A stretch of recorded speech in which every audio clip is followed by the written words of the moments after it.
Very nice. Kieran Lalor. I get it. Back here on the Bernie and Sid show. Next hour, Anthony Scaramucci and Joseph Abboud live in studio. Great 9 o'clock hour. The editor from the National Review, very bright guy, Rich Lowry, and, of course, the director of the National Economic Council. He works for President Trump. Used to work here, Larry Kudlow. So we got a very, very impressive guest list coming your way. We do start with this guy, Kieran Lalor, an article in yesterday's Wall Street Journal. And here's the deal. It's very simple. Longtime GOP, longtime state GOP chairman Ed Cox is looking to win again, another couple-year term. But as it turns out, there are folks that are lurking behind him, folks that other folks would like to see win. And one of those guys is, in fact, Kieran. Now, we love Kieran, even though he goes on Joe Piscopo's show, but that's fine. Bernie's okay with it. Yeah, he's got to spread the... He's got to spread the love, right? Right. So here he is, hopefully the next New York State GOP chairman, and a guy that's been kicking ass up in Wappingers Falls and Fishkill and those parts of upstate New York for many, many years. As a New York State assemblyman. That's right. Our friend Kieran Lalor. Good morning, Mr. Lalor.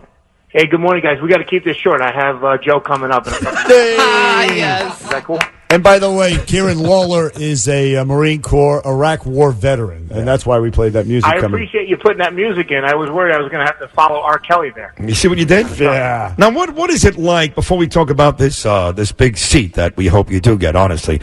So you're driving around yesterday about 9:40 in the morning, listening to us as you do every day. Us, that's right.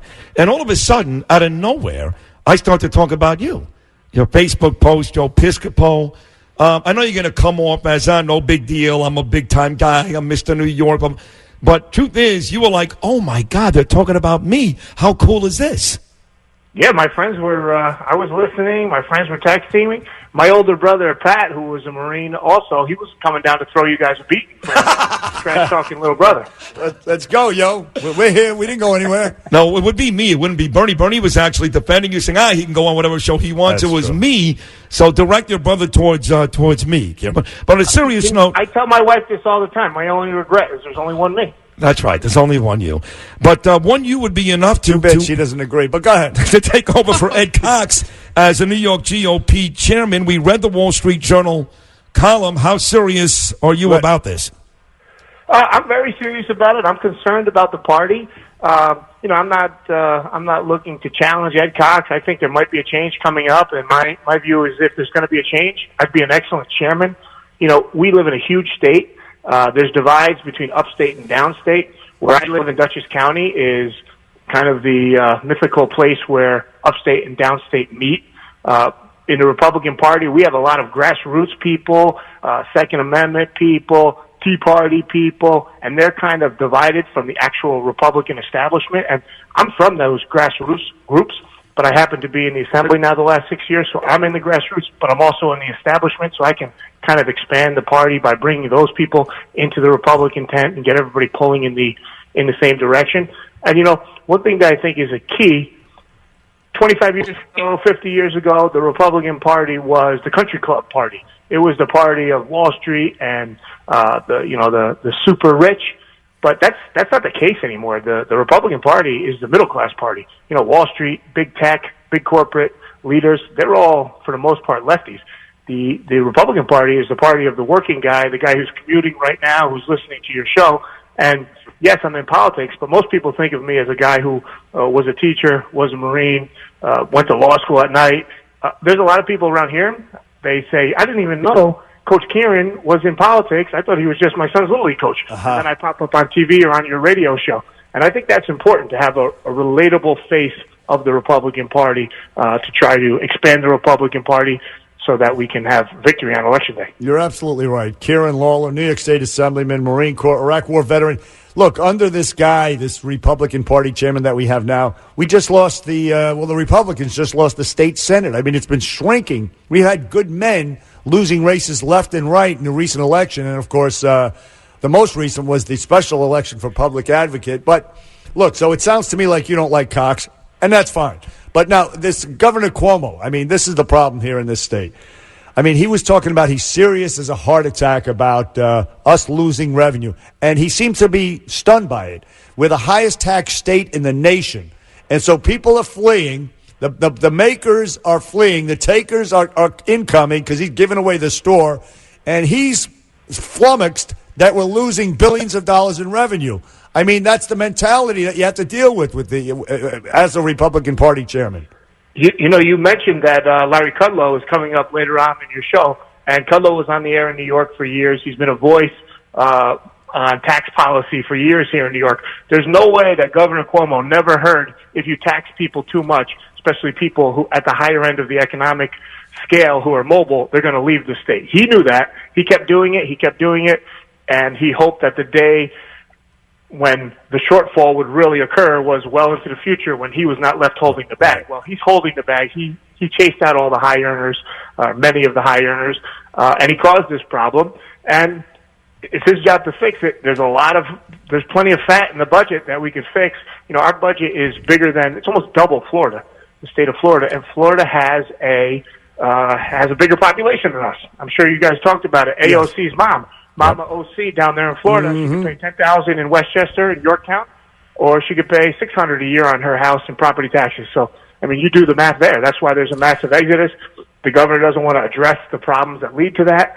Very few in the Democrat majority want to address those problems, which is why we need to start winning some elections with some fiscally responsible Republicans. It's frustrating, though, Kieran. I got to tell you. It's frustrating because, Bernie just pointed out Andrew Cuomo, some of his shortcomings, and it doesn't matter. He doesn't win. He destroys the competition. Bill de Blasio, mayor of New York City, he kills everybody. As Bernie just talked about, the Republicans lost the Senate. It doesn't seem like we can yell and scream and talk about all the injustices and people are running out of the state, and it doesn't matter. It just seems like these guys, these Democrats, are in for life. I mean, if you become the GOP chairman, for example, and we hope you do, we really do, how do you change that? How do you change the thinking of people in this city and people in this state? We have to expand the Republican Party into communities that maybe aren't traditionally part of the Republican coalition.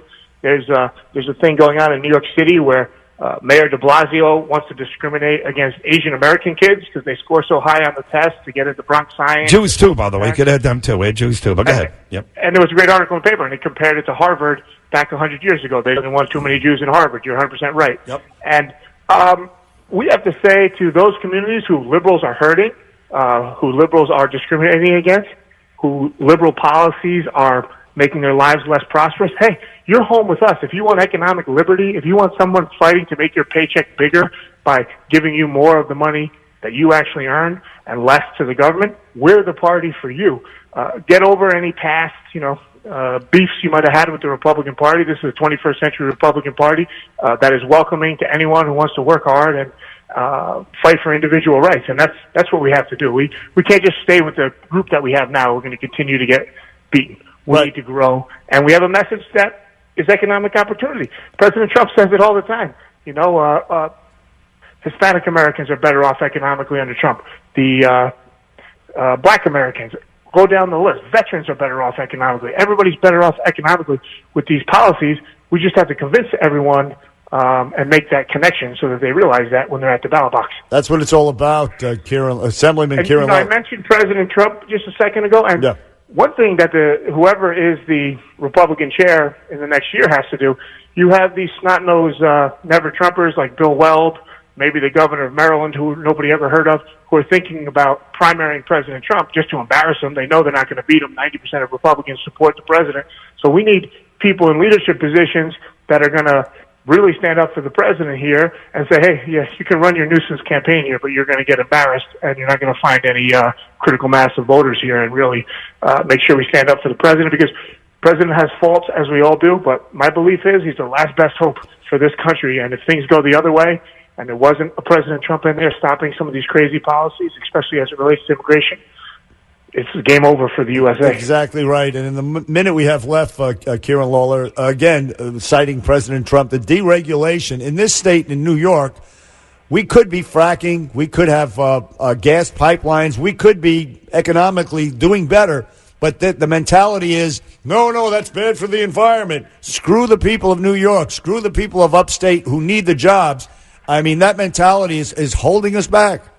The three people in the room that are going to decide this budget, they all live within 20 miles of each other, either Lower Westchester, Yonkers, or the Bronx. They don't care about Long Island. They don't care about what goes on north of White Plains.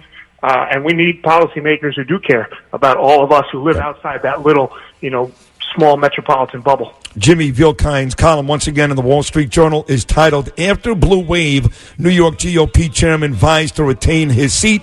Ed Cox looking to hold on to the seat, but Bernie and Sid are endorsing Kieran Lalor as the next state GOP chairman. He's the right guy for the job. Kieran, excellent job as always. Keep up the good fight, buddy. We love you. All right, take care. Likewise. All right, take care. There he is.